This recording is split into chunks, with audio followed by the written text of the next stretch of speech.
J'ai cru dans mon cœur être une pensée de Dieu, de vous parler un peu la réalité du combat dans la domination. Alors, je parlerai que de trois choses, mais pour cela, je vais lire avec vous dans Éphésiens, et puis je lirai dans Luc, et enfin, je citerai un texte de Job.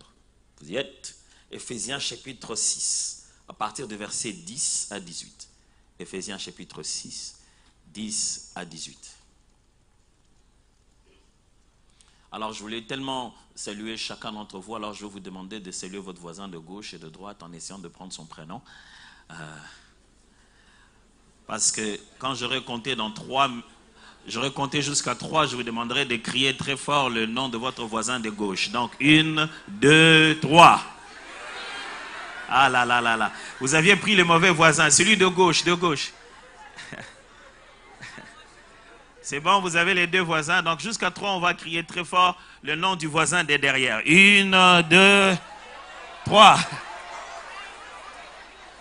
Vous voyez, il y a des voisins partout. Hein? Gloire au Seigneur. Je vais lire avec vous d'abord dans la version de Louis II, après quoi nous lirons la version de Parole vivante. Éphésiens chapitre 6, partie du verset 10. Au reste, fortifiez-vous dans le Seigneur et par sa grâce toute puissante. Revêtez-vous de toutes les armes de Dieu afin de pouvoir tenir ferme contre les ruses du diable. Car nous n'avons pas à lutter contre la chair et le sang, mais contre les dominations, contre les autorités, contre le prince de ce monde des ténèbres, contre les esprits méchants dans les lieux célestes. C'est pourquoi prenez toutes les armes de Dieu, afin de pouvoir résister dans les mauvais jours et tenir ferme après avoir tout surmonté. Tenez donc ferme et avoir la vérité pour ceinture. Revêtez-vous la cuirasse de la justice. Mettez pour chaussure à vos pieds le zèle que donne l'évangile de paix. Prenez par-dessus tout cela le bouclier de la foi, avec lequel vous pourrez éteindre tous les traits enflammés du malin. Prenez aussi le casque du salut et l'épée de l'esprit qui est la parole de Dieu. Faites en tout temps par l'esprit toutes sortes de prières et de supplications. Veillez à cela avec une entière persévérance et priez pour tout le saint. Je me suis dit que je pouvais lire le même contenu dans une version dynamique, la parole vivante, qui dit ceci. Pour conclure, devenez des chrétiens forts. Non par vous-même, mais en puisant vos forces dans les ressources infinies de la puissance du Seigneur. C'est dans la communion avec lui que vous trouverez votre énergie. Couvrez-vous entièrement de l'armure complète que Dieu vous offre afin de pouvoir tenir ferme contre les ruses des guerres du diable. Car ce n'est pas seulement de notre combat à nous qu'il s'agit. Nous n'avons pas à lutter uniquement contre notre nature terrestre, ni contre des simples ennemis mortels, mais contre les puissances occultes, contre une organisation spirituelle satanique, contre les dictateurs invisibles qui, dans les ténèbres, veulent contrôler et régir notre monde, contre la légion des esprits démoniaques dans les sphères surnaturelles, véritable agent du quartier général du mal. Ce n'est pas moi, ok? J'aurais emprunté ces termes, vous aurez cru que j'ai spiritualisé le message. C'est ce que la Bible dit déjà. Seulement, j'ai lu une version écrite en 1910, et puis je viens de vous lire une autre qui est écrite un peu plus récemment. Du coup, les termes commencent à nous parler, n'est-ce pas? Alors, je n'ai pas spiritualisé les textes. C'est les textes que je suis juste en train de lire. Voilà pourquoi il vous faut endosser toute l'armure divine afin de pouvoir tenir bon au mauvais jour et faire usage de tout l'équipement que Dieu vous offre et faire tout ce qui vous est possible si vous voulez repousser les attaques, remporter la victoire sur les ennemis et rester maître de la place. Vous entendez ça? Il faut repousser les attaques, remporter la victoire sur l'ennemi et après, rester maître de la place. Si vous ne faites pas tout ça, vous ne pouvez pas dominer. Dominer, ce n'est pas battre un adversaire un jour. Dominer, c'est apporter son règne à cet endroit. C'est changer des règles. Vous savez, quand vous réfléchissez aujourd'hui, vous pensez en termes de règles, en termes d'institutions, en termes de constitution. Vous pensez démocratie, vous pensez un nouveau système de gestion. Vous dites, les hommes se mettent ensemble, pensent à quelque chose pour eux tous. Et ils votent des lois, et c'est la volonté collective. Mais la pensée biblique est royale, elle est monarchique. Ce n'est pas mettons-nous ensemble et dictons de loi, ou mettons-nous à nouveau ensemble et fassons-le. C'est le roi, le tout-puissant, le plus fort, au-dessus de tout, ordonne que. Et c'est comme ça que fonctionnent les choses spirituellement. Donc, on ne se met pas ensemble en se disant, ok, lesquels de nous deux va avoir plus de malheur dans la famille. Quelques-uns se mettent en position de force, imposent aux autres de subir quelque chose. Il n'y a pas de démocratie dans la spiritualité. Alors, la suite. Soyez donc prêts au combat, debout et ferme. Que la vérité soit votre ceinture et la droiture devant Dieu et les hommes votre cuirasse. Chaussez-vous du zèle courageux que donne l'évangile, pour annoncer la bonne nouvelle du salut et de la paix avec Dieu. Soyez toujours prêts à transmettre cette parole. En toutes circonstances, saisissez-vous de la foi comme d'un bouclier contre lequel viendront s'écraser toutes les flèches enflammées de l'adversaire. Prenez les casques du salut ainsi que l'épée de l'esprit, c'est-à-dire la parole et les promesses de Dieu. Demeurez en communion avec l'esprit par une prière persévérante, car l'efficacité de ces armes dépend d'une intercession qui ne se relâche point.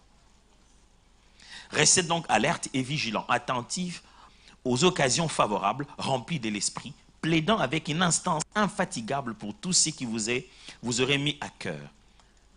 Occupez vos veilles à crier à Dieu, à intercéder pour ses serviteurs. Je vous ai promis de lire aussi Luc, chapitre 10, versets 17 à 20.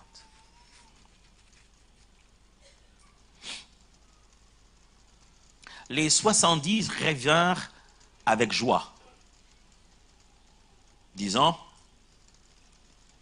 Luc chapitre 10, versets 17 à 20. Les 70 revinrent avec joie, disant, Seigneur, les démons même nous sont soumis à ton nom. Jésus leur dit, je voyais Satan tomber du ciel comme un éclair. Voici, je vous ai donné le pouvoir de marcher sur les serpents et les scorpions et sur toute la puissance de l'ennemi et rien ne pourra vous nuire. On n'a pas fait une négociation, moi je vous ai donné le pouvoir. On ne s'est pas entendu qui va avoir, selon la hiérarchie, le plus fort, non, le plus puissant, le plus capable va influencer sur l'autre. Il n'y a pas d'entente, il n'y a pas de cessez-le-feu, il n'y a pas de paix et de coalition familiale. Il y a que celui qui est plus puissant domine sur les autres.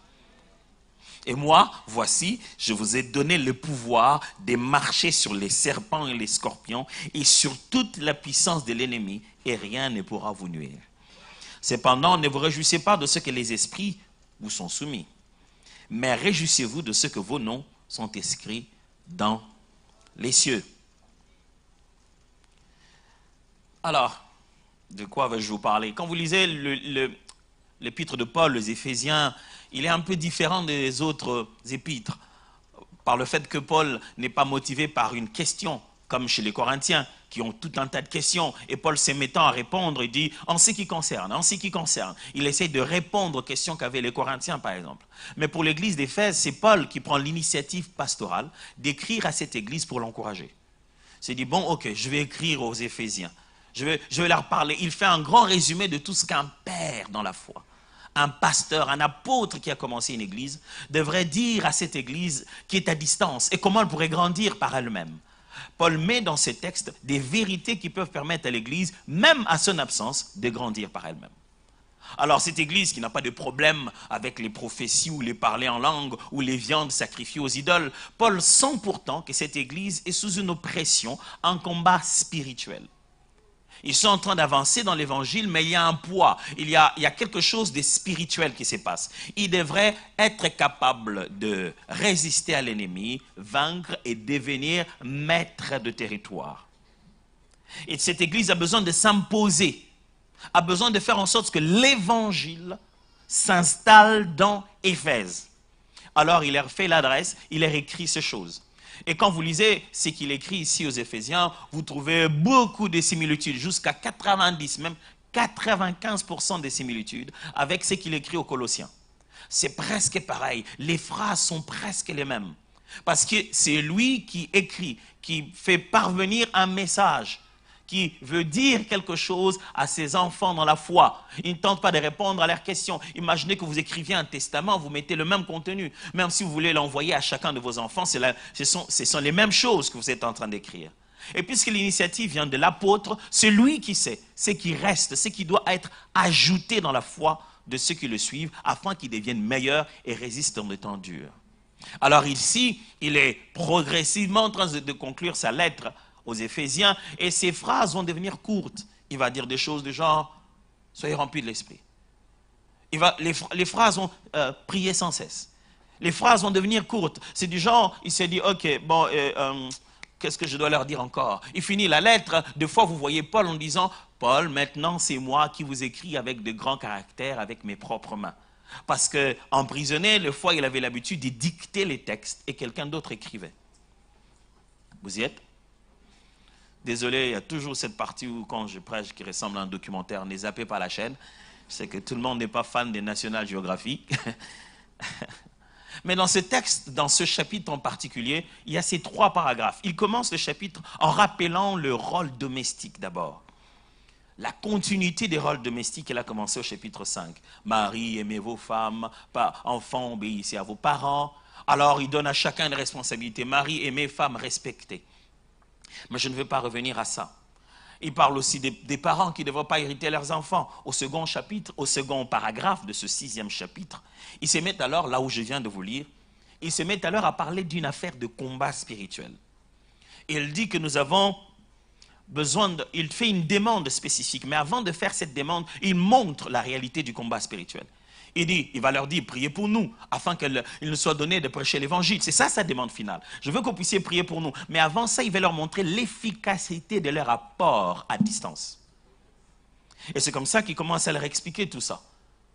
Il parle, il met fondamentalement 5 bases. Il dit que d'un côté, il y a une sphère de combat. Chérie, j'ai dit une sphère. Pas rentrer à la maison et j'ai dit un sphère et ma femme. Chérie, j'ai dit une sphère.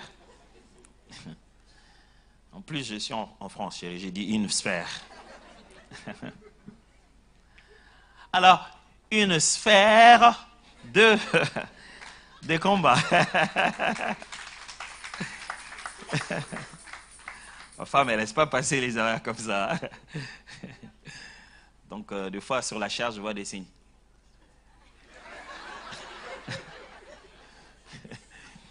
Vous pouvez imaginer, à cette distance, j'essaie de lire ses lèvres, mais je me suis dit, j'ai certainement commis une erreur, je ne sais pas laquelle. Alors, il montre qu'il y a d'abord un combat, mais ce combat se fait dans une certaine sphère. Je ne veux pas lire, ok, qu'est-ce que j'ai dit par sphère de combat? C'est-à-dire qu'il existe un lieu non matériel où se passe le combat. Okay? Ça se passe quelque part. C'est où? Mais c'est immatériel. Alors, je ne vais pas trop entrer dans ça, mais il fait une description qui existe dans la théologie autour des anges, autour des niveaux d'anges et des êtres spirituels, dans le 2 camps, que ce soit des anges déchus, que ce soit des anges de Dieu.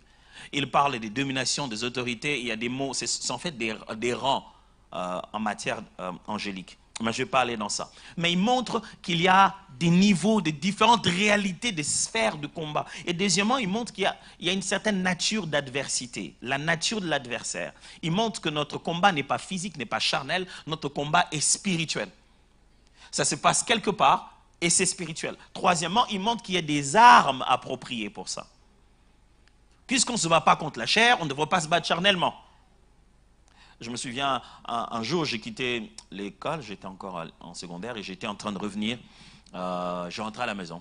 Et j'ai surpris des gens qui ramenaient, vraiment, ils n'avaient pas de civière malheureusement, donc ils nous amenaient une dame, ils étaient près de 6, et les plus baraqués tenaient la dame dans les 2 sens, et puis certains vers les jambes, d'autres vers les mains, ils essayaient de la porter rapidement dans ce qui ressemblait à une sorte de dispensaire. Je me suis dit, qu'est-ce qu'il y a? J'ai entendu ceux qui venaient après leur pas et qui racontaient l'histoire, comme quoi la dame, on lui faisait une délivrance, mais l'esprit mauvais était si fort, les frères, ils n'arrivaient pas, ils étaient trop fatigués, ils lui ont filé du diazépam. Le corps s'est calmé. Comme ça, on va voir comment l'esprit va s'agiter sans le corps. Quelle méthode, hein? Bizarre, hein? Très, très bizarre. Peut-être qu'ils n'avaient pas été très bien enseignés. Certainement pas très bien enseignés. Ils ont utilisé les mauvaises armes. Ce n'est pas parce que vous endormez le corps que vous avez résolu le problème, n'est-ce pas? Alors, Paul parle des armes appropriées. Et quatrièmement, il parle de l'aspect de la victoire. Il dit que c'est comme ça que vous allez réussir à vaincre, mais vous allez aussi être capable d'être maître du territoire. Il ne leur parle pas que des armes pour qu'ils les connaissent, il leur parle des armes pour qu'ils puissent vaincre. Et donc, cinquièmement, il insiste sur la possession définitive du territoire. Ce qu'on appelle ici accéder à la domination. Quand vous accédez à la domination, quand c'est vous qui dominez, il n'y a plus de contestateur. Vous avez imposé la nouvelle loi.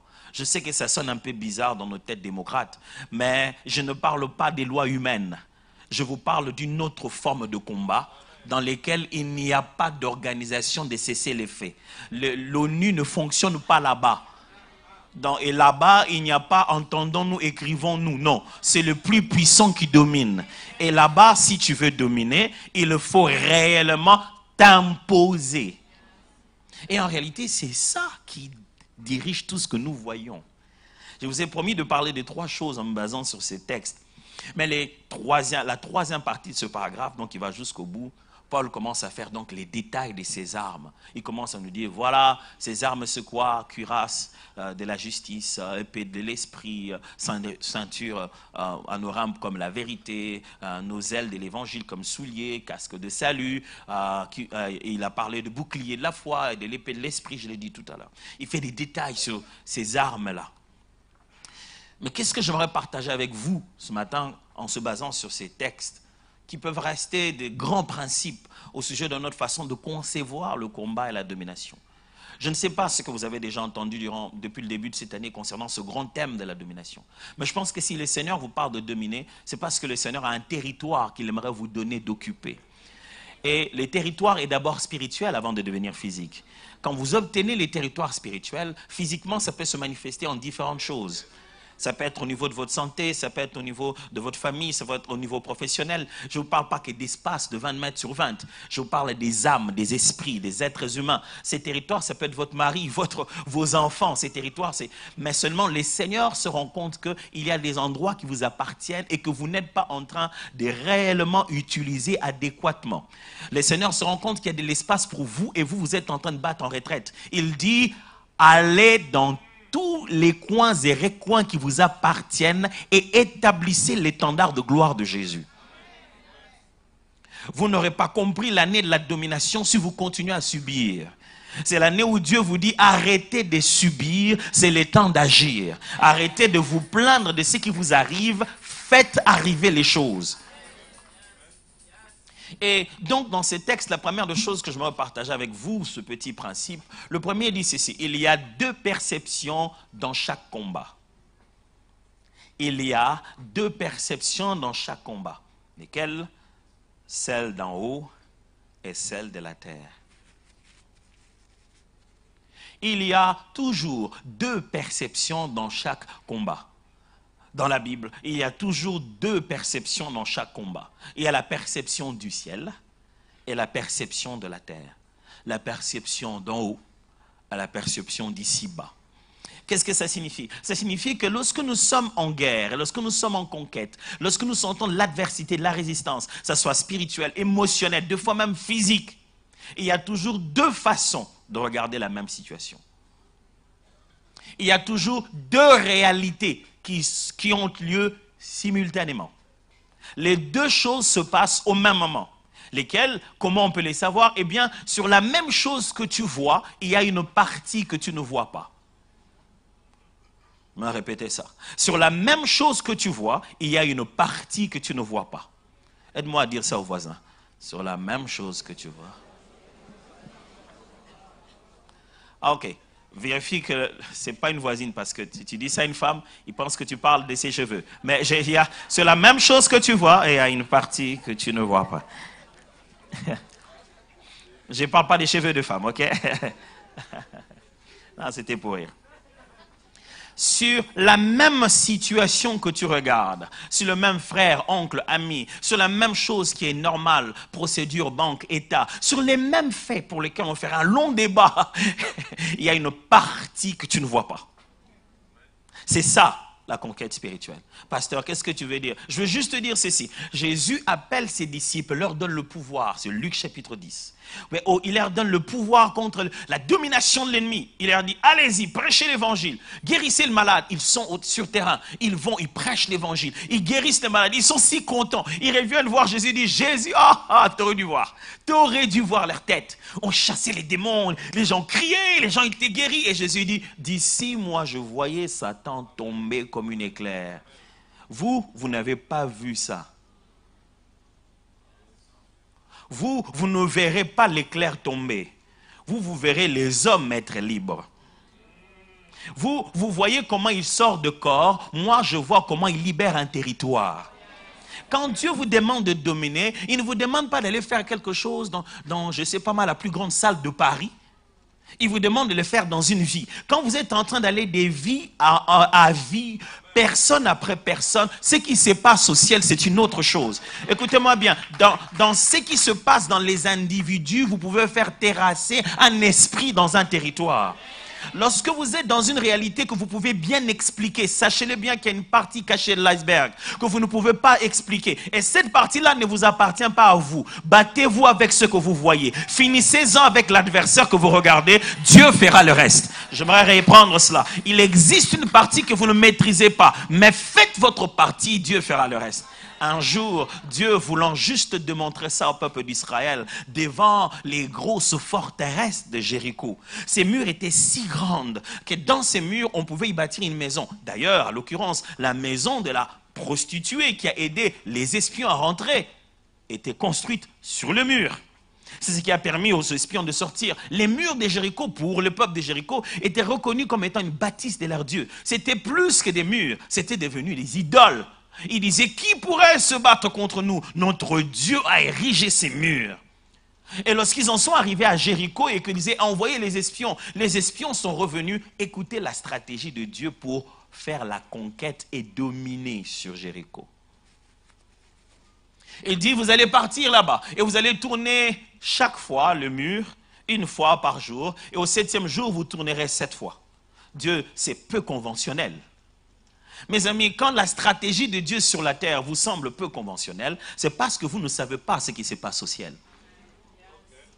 Ok, je vais reprendre ça. Quand la stratégie de Dieu pour vous sur la terre vous semble peu conventionnelle, hors des sentiers battus, c'est parce qu'il y a une partie des choses que vous ne connaissez pas. Écoutez-moi bien, quand vous marchez avec Dieu, il vous dit à gauche, prenez à gauche, sans essayer d'imaginer, sans essayer de calculer. Prenez d'abord à gauche. Le temps qu'il vous explique les choses qui vous dépassent, vous aurez déjà perdu le temps. Est-ce que vous pensez que quand quelqu'un est en danger, qu'une voiture vient brusquement, la première des choses que c'est lui dire, hey, écoutez, il y a une marque Skoda bleue, vous entrez vraiment dans ces détails-là? Ça arrive à 280 à l'heure, le temps que tu expliques l'heure, il est déjà tamponné. Des fois, on ne sait pas dans quelle langue on parle. Tu ne sais même pas dans quelle langue tu as parlé. Et tous les êtres humains de la terre comprennent cette langue. C'est la même chose en anglais, la même chose en français, la même chose en espagnol. La terreur de ton visage lui fait comprendre qu'il doit sauter. Mes frères et sœurs, n'essayez pas de questionner celui qui voit la partie que vous ne voyez pas. Faites-lui confiance. Alors il leur dit ceci, tournez seulement. Ils se sont mis à tourner le premier jour. J'imagine la flemme, la fatigue de tournoyer pendant qu'on est venu se battre. Ils tournent, ils tournent, ils tournent et ils rentrent. Le 7e jour, Dieu leur demande de tourner 7 fois. Après quoi, ils vont sonner de la trompette. Sonner de la trompette, ça c'est pas de la musique ça? Est-ce qu'on a besoin des hommes en armes pour sonner de la trompette? Seigneur, c'est vraiment, franchement, sonner de la trompette, c'est pour ça que moi je suis entré dans l'armée, sonner de la trompette. Mes frères, vous n'êtes pas plus intelligents que Dieu. Vous n'êtes pas aussi expérimentés que l'ancien de jour. Le nombre de vos années et la dimension de votre expérience, la profondeur de votre lecture, ce n'est que la collecte des données de ce que les hommes ont pu comprendre jusqu'ici. Ça ne peut pas être mesurable à l'infinie profondeur de la connaissance de celui qui sait tout, qui ne sait pas parce qu'il a appris, qui sait parce qu'il ne peut rien être connu sans que lui n'en soit le générateur. Ça s'appelle de l'omniscience. Alors, ne vous battez pas avec l'omniscient. Quand il te dit une chose, obéis seulement. Alors il leur dit tournez, la 7e fois, le 7e jour, tournez 7 fois. Après, pou pou pou, Ils imaginent bien, en train de tourner la 7e fois. Vous savez que si vous tourniez avec les temps, les murs s'est brisé un peu, vous pouvez vous dire, ah ça va, hein? Il y a des fentes, mais il n'y a rien. Frère, quand vous êtes en train de faire une conquête spirituelle, de foi physiquement, il n'y a rien. Même, ça devient pire. Vous avez toute envie d'arrêter. Dis, c'était même mieux. Je connais même des gens qui disent, moi je ne vais pas chasser les démons, je ne vais pas avoir des problèmes avec des démons. Ils peuvent revenir m'attaquer. Oh, c'est ce que tu crois. Dis non, moi tu vois, si ma vie est peinard comme ça, c'est parce que je n'aime pas me mêler des histoires de, oh, tu appelles ça peinard. C'est bien. C'est quand on est en train, il y a un moment où tu peux voler comme ça, tu sens que tu planes, hein, mais tu es en train de tomber. Et qu'est-ce que Dieu leur dit? 7e jour, 7e fois, la trompette. 7e jour, 7e fois, comme des petits fous. C'est l'heure de sonner de la trompette. Il sonne la trompette. Boum. Incroyable. Les murs s'écroulent. Ah ok. C'est là que ça devient intéressant. Les murs de Jéricho s'écroulent. Mais quand le mur de Jéricho s'écroule, Dieu avait fait une promesse claire. Les espions avaient dit à la femme que, écoute, lorsque nous allons venir, laisse pendre un habit, un signe par la fenêtre de ta maison pour que nous sachions que c'est là-bas, pour que nous ne fassions pas du mal. Imaginez l'espion qui avait fait cette promesse. Il pensait qu'ils allaient entrer par la porte et qu'ils iraient à la maison de cette dame et qu'ils la sauveraient. Mais là, ils n'entrent plus par la porte. Là, les murs doivent s'écrouler. Alors, ce que vous ne savez pas, c'est que les murs de Jéricho ne s'est pas écroulé. Les murs de Jéricho est tombé. C'est ce que la Bible dit. Alors, différence. Quand ça s'écroule, c'est qu'il y a éclatement de murs. Et il n'y a pas d'ordre dans l'éboulement. Ça s'éboule. Mais quand c'est tombé, c'est comme si une force de l'extérieur a bousculé l'entièreté de mur et l'a fait tomber dans son entièreté. Lorsqu'on a sonné de la trompette, c'est comme si des anges se sont tenus à un endroit et ils ont commencé à faire tomber les murs. Progressivement. A, B, ah, là c'est chez la femme. Là. Au point que la seule partie de la maison de Rahab, c'est seulement cette partie-là qui est restée en train d'attendre la promesse qui lui a été accordée. J'aimerais vous dire, laissez Dieu faire ce qu'il sait faire le mieux, et ça, vous ne savez pas le faire. Incroyable. Vous savez ce que ça signifie, physiquement parlant? Ça s'appelle la loi de la fréquence. La loi de la fréquence dit que lorsque deux corps de même fréquence sont mis ensemble dans un même espace, la nouvelle fréquence va dominer sur l'ancienne. Ça signifie que lorsque vous prenez deux corps de même fréquence, c'est-à-dire à l'intérieur de chaque corps, il y a un degré d'ondulation de son et qui font des fréquences. À croire que tout a été créé par la parole, en fait. Alors, ça signifie que si aujourd'hui la même fréquence était mise à côté d'une vitre, boum, c'est la vitre qui va exploser, et non pas la musique. La vitre était là, si nous mettons la musique de la même fréquence jusqu'à cette vitre-là, paf, c'est la vitre qui va écrouler. Il y a une merveilleuse histoire, pas merveilleuse, non, légendaire histoire connue aux États-Unis. Un pont a éclaté comme ça parce qu'il y avait un appareil hypersonique qui est passé dessus. C'est ça la loi de la fréquence. C'est-à-dire que aujourd'hui, c'est un corps de la exacte même fréquence qui est là. Je peux chercher une autre avec. C'est comme ça qu'on brise des magasins, on brise parce qu'on prend juste les appareils des fréquences, on met là-bas et puis on tourne jusqu'à la recherche de la bonne fréquence de la vitre. Quand ça arrive, paf, la vitre explose. Il n'y avait pas de physicien. Mais Dieu savait comment faire écrouler les murs, rien qu'avec le son de leur trompette. Il connaissait l'exacte fréquence à l'exact jour. Il leur a dit, au moment opportun, j'aimerais que vous puissiez émettre ça comme fréquence. Ça va écrouler les murs. Écoutez-moi, Dieu connaît des règles que vous ne connaissez pas. Il connaît des sciences que vous ne maîtrisez pas. Si vous ne faites pas confiance à Dieu, à qui allez-vous faire confiance? Il leur donne une méthode peu commune. Personne ne pouvait expliquer à ce moment-là ce qui se passait en réalité. Il leur a dit, vous, lancez seulement. Et vous allez voir. Et quand ils ont... Je ne pense pas qu'ils s'attendaient à ça. Je ne pense même pas que les gens de Jéricho s'attendaient à ça non plus. Ils se sont dit, ah mais c'est encore les promeneurs, ils sont venus se promener. Mais cette fois-ci c'était bizarre. J'ai une bonne nouvelle à annoncer à quelqu'un. Ce n'est pas parce que tu tournes autour de Jéricho que tu tournes en rond. Je répète, celui qui tourne autour de Jéricho ne tourne pas en rond. Il le tourne stratégiquement. Ce n'est pas parce que c'est la même chose que tu es en train de faire depuis que tu pries. Toi aussi, on n'a jamais rien vu. Attends que j'atteigne la 7e fois au 7e jour et tu verras que les choses vont changer. J'aimerais encourager quelqu'un à répéter encore et encore jusqu'à ce que la domination aille de ton côté. Il y a des choses qui ne réussissent pas au premier coup. Une autre merveilleuse histoire, c'est ce qui se trouve dans Job, chapitre 1, versets 6 à 12. Qu'est-ce qui se passe? Il se passe que Job est sur la terre, peinard, voilà, avec ses enfants. Il prie pour eux, ils vont avoir des fêtes. C'était des fêtards, hein? Il fêtait chaque semaine. Alors Job, à cause des fêtes des enfants, il était obligé de faire tout le temps des sacrifices. Il dit, Dieu, je connais mes enfants, peut-être qu'ils ont... Quand ils se rencontrent comme ça, ils ne manquent pas de péchés. Je vais offrir une offrande pour eux, on ne sait jamais. Béni soit le Seigneur qui nous donne des parents qui savent se présenter devant Dieu en notre faveur. Pas qui nous disent, qu'ils viennent là, je vais les frapper. Je l'attends, on va voir. Mais vous savez, non, il faudrait l'accuser à la police. Ils ne feront pas la partie invisible, la police, vous savez.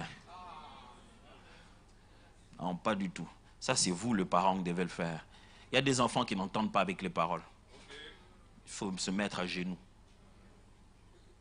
Il faut tourner autour d'eux jusqu'à 7 fois. Je ne dis pas littéralement, franchement. Je ne vais pas vous voir tourner autour de votre enfant. Ça sera quand même un peu bizarre. Je veux dire qu'il y a des choses qui ne vont pas entendre le son de votre voix, mais qui vont entendre l'Esprit de Dieu qui convainc le cœur.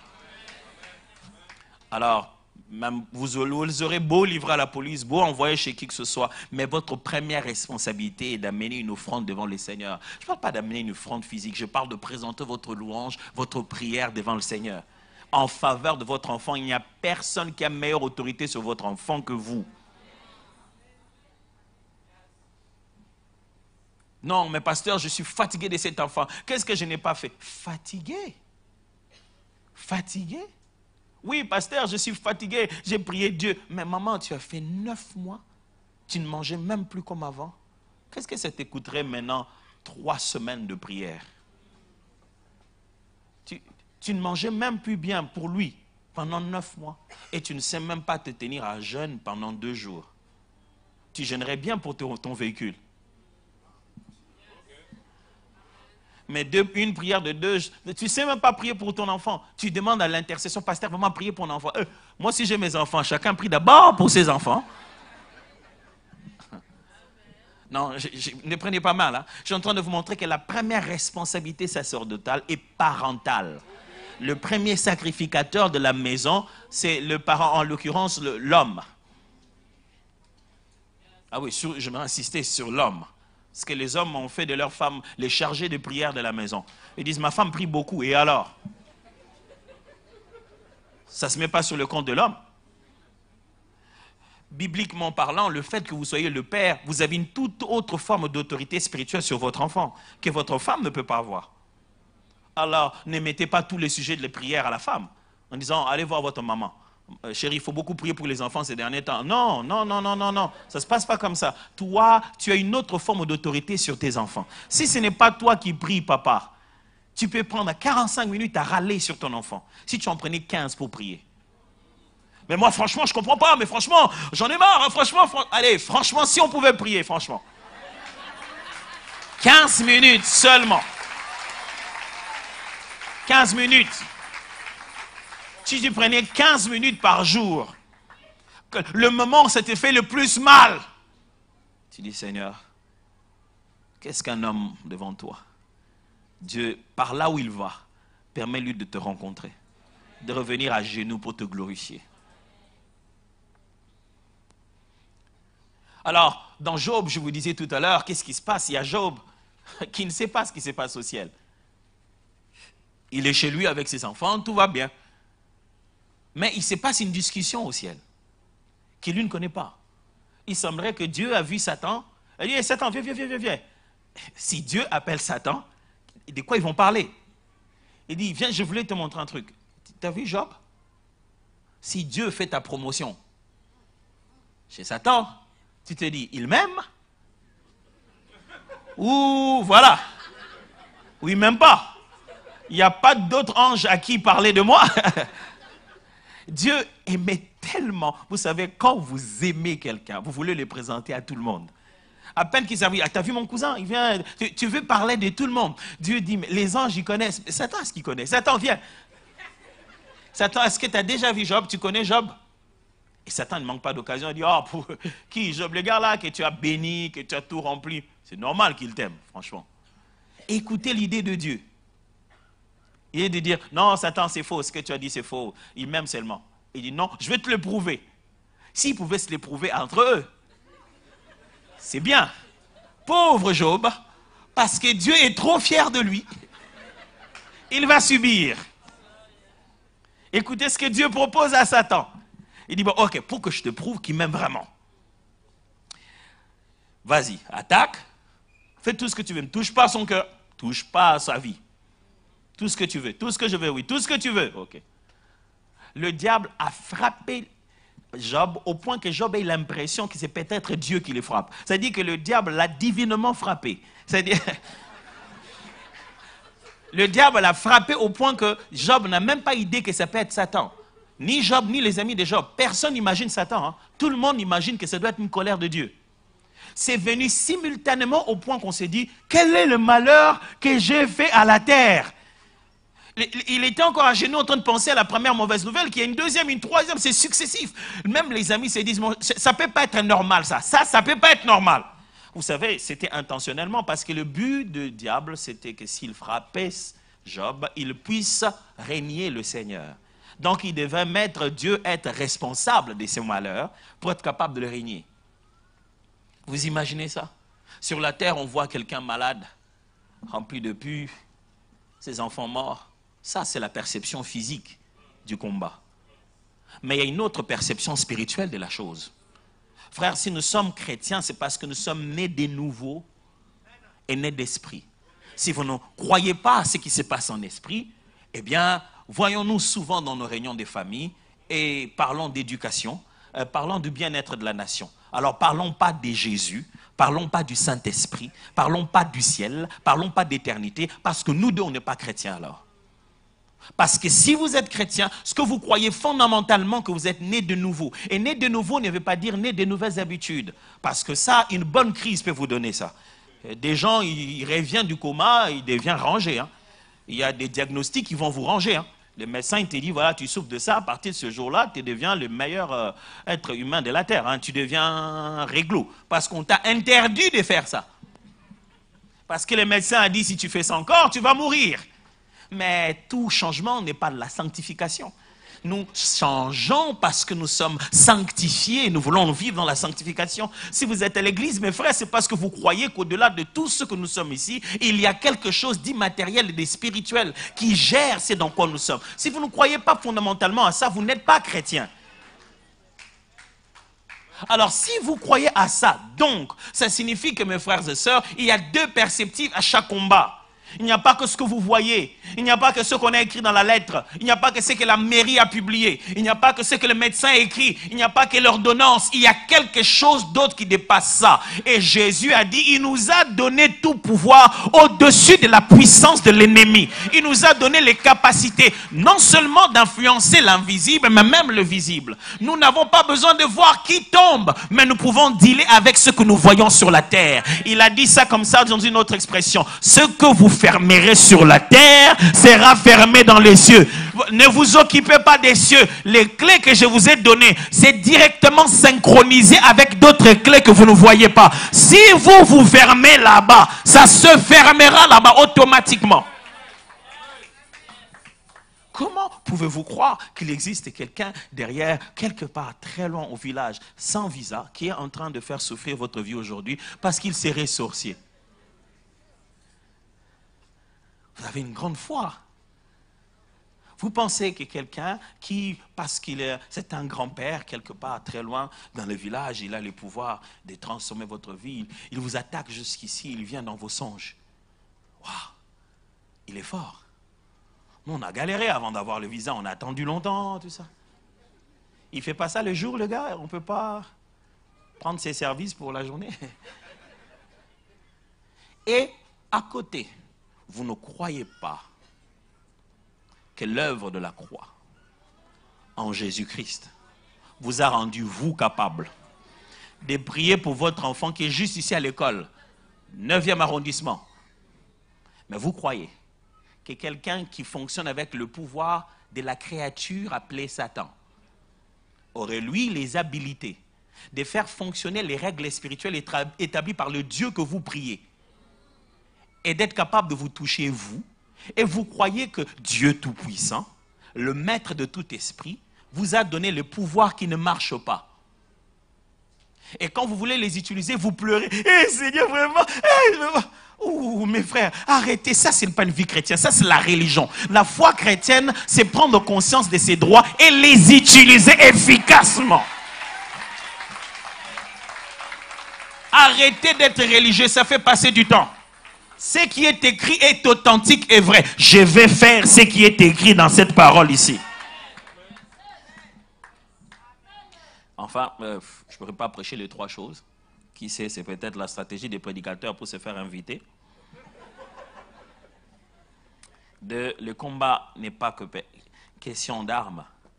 Il inclut aussi une armure. Le combat n'est pas que question d'armes. Il inclut aussi une armure. Ça veut dire quoi? Ça veut juste je fais une petite nuance qui ne vaut pas la peine, mais j'ai besoin que vous puissiez la comprendre entre armes et armure. Je veux juste dire qu'il n'y a pas que de quoi se défendre, il y a aussi comment se protéger. Quand vous voulez conquérir, mes amis, vous ne devez pas juste avoir beaucoup de foi sur votre arme à destruction massive. Vous ne savez pas ce que l'ennemi peut vous faire. On ne gagne pas la bataille par l'arme, mais c'est par la technique, la stratégie. Le texte que je vous ai lu disait ceci: faites tout, prenez avec vous les armes de Dieu afin de résister contre le mot là-bas, méthode en grec, les méthodes, les stratégies, les ruses de combat du diable. Il n'a pas dit prenez pas les armes rien que pour les traits enflammés, non, il dit prenez toute l'armure pour résister contre les stratégies du diable. Ce n'est pas le plus fort qui gagne, c'est le plus malin qui gagne. C'est celui qui sait raisonner sur le combat qui gagne. Alors il dit, ne prenez pas que les armes, prenez toute l'armure. Ne prenez pas que de quoi aller vous défendre. Ne prenez pas que des armes offensives. Prenez aussi des armes défensives. Et quand vous regardez la description de Paul, il n'y a qu'une seule arme pour offenser l'ennemi. Toutes les autres, 90 autres armes, sont pour vous protéger vous-même.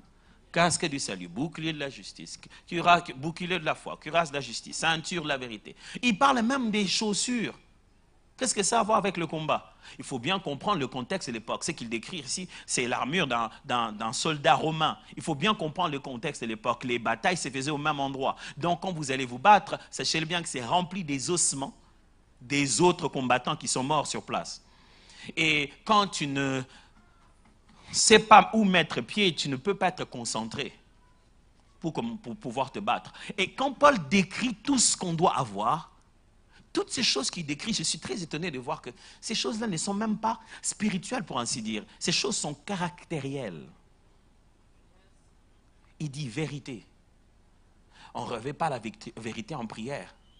Je prie maintenant, je révèle la vérité. Que la vérité soit ma ceinture. Que la vérité soit ma... papa, non. Ça ne se passe pas comme ça. Paul dit ceci. Votre combat commence bien avant que vous puissiez fermer les yeux. Mes amis, on ne va pas conquérir en venant à l'église. On commence la conquête là dehors.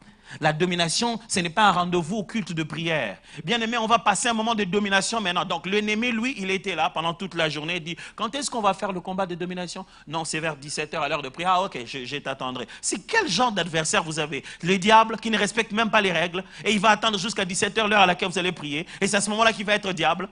Qui est celui qui, lorsqu'il veut se battre avec toi, attend jusqu'à ce que tu aies entre les bras de ton grand frère le plus puissant?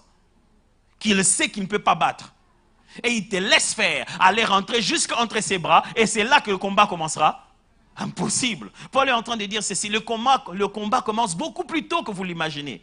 Il est dans le quotidien, le combat. Et pour cela, vous devez vous armer de manière à vivre déjà le quotidien comme des vainqueurs. Avant de dégainer et de lancer, vous devez être protégé contre les stratégies de l'ennemi.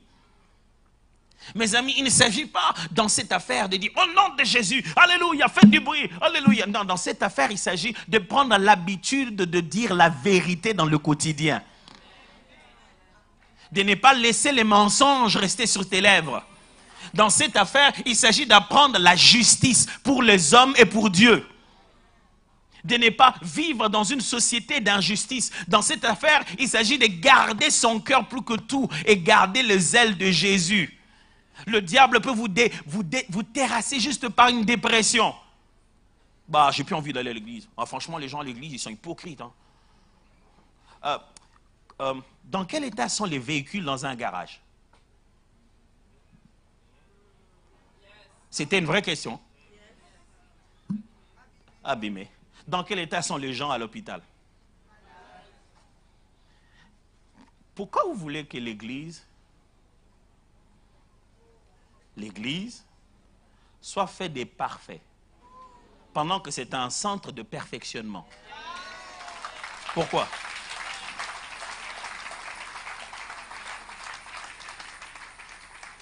Non, moi je ne peux pas rester dans l'église, il y a fait que d'hypocrites. Bah, peut-être que toi tu vas bien déjà. Il n'y a pas de malade pour... Jésus était clair, il a dit, je suis venu pour que les malades soient guéris. Je suis venu pour que ceux qui sont aveugles voient. Et les pharisiens l'ont dit, et nous alors?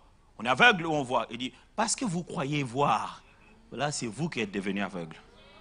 Mes amis, vous pensez vraiment que c'est comme ça que vous allez dominer? Non, ça ne se passe pas comme ça. Ça se passe déjà dans la transformation du caractère. Écoutez ce que Jésus a dit pour se rassurer qu'il était vainqueur au-dessus de l'ennemi. Il a dit, le prince de ce monde arrive et il n'y a rien de lui en moi. Il dit, si vous voyez ceux qui me donnent la domination sur lui, parce que ces façons d'être, je ne les ai pas. Ce mensonge-là, pas sur mes lèvres. Pasteur, tu veux dire qu'on doit être parfait? Je vous dis qu'on est déjà parfait. On devrait vivre notre perfectionnement. La Bible dit, c'est par l'esprit qui est en nous. L'esprit nous a donné des habilités. Et pour cela, on doit vivre de sorte à pousser les fruits, le fruit de l'esprit. Vous ne savez pas pourquoi on appelle ça le fruit, pas l'arbre? C'est-à-dire que vous êtes potentiellement déjà cela. Il doit vous passer par des épreuves quotidiennes de caractère et vous mettre dans des circonstances pour pouvoir développer cela et les manifester. C'est-à-dire que si vous devez devenir patient, c'est par une situation d'impatience qui va vous amener. Si vous devez devenir juste, c'est dans une condition d'injustice qui va vous amener. Mes frères et sœurs, nous n'allons pas conquérir à force de prier. Nous allons conquérir à force de devenir. Il faut être. Quand vous entrez dans un ring où vous devez avoir un combat de boxe, vous devez y entrer en vainqueur. L'attitude compte. Vous êtes venu en vainqueur pour vaincre. Vous devez l'être d'abord avant de pouvoir cogner qui que ce soit. Vous vous battez avec la conscience que je suis venu ici pour vaincre. Pasteur, tu as beaucoup parlé. Qu'est-ce que tu veux dire? Je veux dire que dans la vie, il y a plus que ce que l'on voit. Il y a aussi le spirituel. Ne sous-estimez pas ça. Parce que ça, c'est plus grand que ce que nous voyons. Je veux dire que Jésus nous a donné le pouvoir d'opérer dans ce que nous voyons.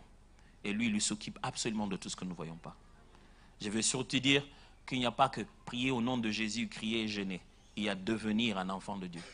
Dans le degré de votre caractère, dans la transformation de ce que vous êtes, vous montez en autorité pour posséder mieux. Prions ensemble.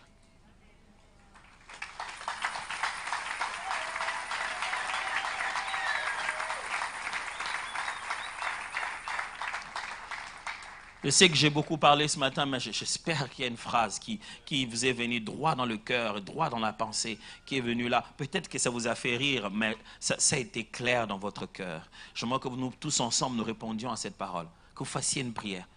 Je ne sais pas laquelle. Peut-être que vous voulez dire à Dieu, Seigneur, donne-moi d'être un père spirituellement pour mes enfants. Donne-moi d'être une mère. Peut-être que vous voulez dire à Dieu, Seigneur, donne-moi de prendre conscience. Je veux ouvrir mon cœur à croire à ces choses invisibles. Elles me paraissent incroyables. Un auteur chrétien, David A. Tozer, a dit, je crois en Dieu parce qu'il est incroyable. C'est parce que ma raison ne sait pas l'atteindre que j'ai besoin de ma foi. Alors peut-être que vous allez dire à Dieu, Seigneur, c'est tellement incroyable que aide-moi à croire qu'il y a au-delà de ce que je vois quelque chose d'autre. Prions ensemble pendant un moment, au nom de Jésus-Christ.